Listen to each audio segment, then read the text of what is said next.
Welcome to the Manifest Victory, unveiling the wisdom of Surah Fath. In the 6th year of Hijrah, the Prophet ﷺ's decision at Hudaybiyah looked like a retreat, but the Divine called it Fatham Mubina, a clear, manifest victory. This journey began with a vision at dawn. The Prophet ﷺ saw himself safely entering the sacred sanctuary in Mecca. For a prophet, a dream is wahi, a divine revelation, signaling a command to move, despite years of the Kaaba being blocked. A caravan of 1,400 companions answered the call, carrying no armor, only travelers' swords. They signaled their peaceful intent for Umrah, not war, by donning the Ihram at Dhul Hulayfa. The Quraysh faced a political dilemma. Blocking the pilgrims violated sacred law, but allowing entry seemed like a sign of defeat. Driven by arrogance, they chose pride over law and sent cavalry to intercept the Muslims. To avoid bloodshed, the Prophet ﷺ led the caravan to Hudaybiyah. An envoy sent to the Muslim camp returned to the Quraysh, stating he had never seen a leader as beloved as Muhammad ﷺ by his companions. When a rumor spread that the envoy Uthman was killed, peace seemed impossible. Under a tree, 1,400 men took the Bayat al-Ridwan, a pledge to stand until death. This unity struck terror into the hearts of the enemy, without a single arrow fired. The resulting Treaty of Hudaybiyah seemed unequal. It required Muslims to return immediately without Umrah, established a 10-year truce, and included a clause where Muslim defectors must be returned, while Meccan ones would not be.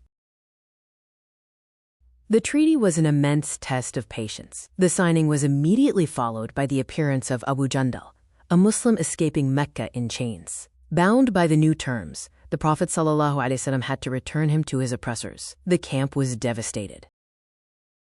During the sorrowful return journey, Gabriel descended with Surah al-Fath.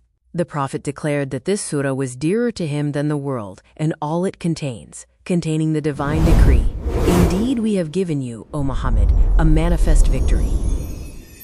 The so-called retreat was a victory in two ways. First, the Quraysh granted the Islamic community legitimacy, recognizing it as a sovereign state. Second, their agreement for a future Umrah acknowledged Islam as a valid faith, with rights to the Kaaba.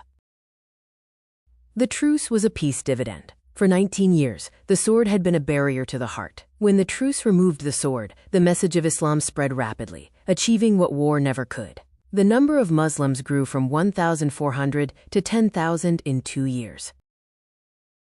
Strategically, the treaty neutralized the southern threat from the Quraysh. This allowed the Prophet ﷺ to isolate other enemies, breaking the alliance between Khaybar and the Quraysh. Just 3 months later, Khaybar was successfully conquered.